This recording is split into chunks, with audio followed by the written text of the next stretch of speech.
أهلا بيك من أي مكان بتسمعني منه. في 2025 كل واحد فينا اتعلم دروس وفهم حاجات ونجح وفشل. في السنة الجديدة هندخل بنية النجاح والوفرة والقبول والامتنان والتسامح. في 2026 كلنا هنحقق أحلامنا وهنفضل نتغير للأحسن، وهنتعلم ونفهم ونتطور وهنوصل لأحسن نسخة لينا. واللي عمره ما هيتغير جوانا هو الحب اللي مالي قلوبنا والتواصل مع ربنا اللي بينور حياتنا. تعال نغمض عينينا دقيقتين ونتخيل مع بعض شكل حياتك في 2026. غمض عينك، اتنفس بهدوء وبعمق، رخي جسمك وأعصابك وافصل نفسك من أي أفكار. تخيل نفسك بتصحى من النوم في البيت اللي طول عمرك بتحلم تشتريه في أي مكان في العالم.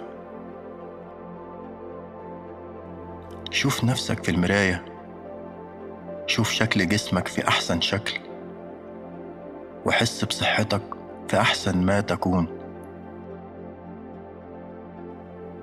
تخيل نفسك مع الشخص اللي بتحبه وعايز تكمل حياتك معاه. تخيل نفسك وسط أولادك وشايفهم مبسوطين والحب والسعادة مالين عينيهم وقلوبهم.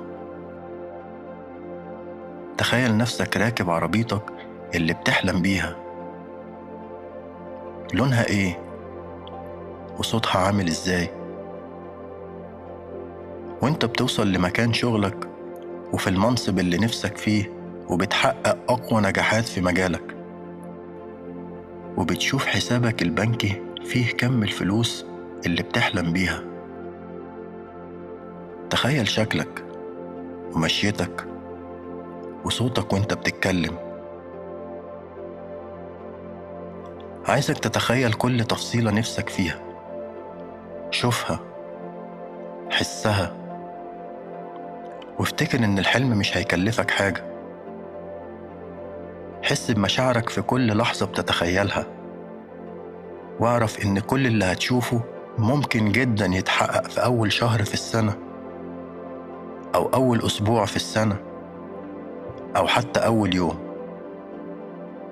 وافتكر إن في غيرك ملايين حياتهم اتغيرت في يوم وليلة، فليه ما يبقاش انت اللي عليك الدور؟ دلوقتي افتح عينك وعايزك تكتب في ورقة كل اللي نفسك تحققه في 2026، وخلي الورقة قدامك طول الوقت في بيتك أو في مكتبك. وافتكر حاجة مهمة جدا، ما تنساش تعمل اللي عليك وتطور من نفسك وتسيب الباقي على ربنا، وما تشغلش بالك بأي حاجة غير إنك تعيش دلوقتي وتتبسط باللي في إيدك. يا ريت تبعت التسجيل لكل اللي بتحبهم وبتتمنى لهم سنة جديدة كلها حب وسعادة.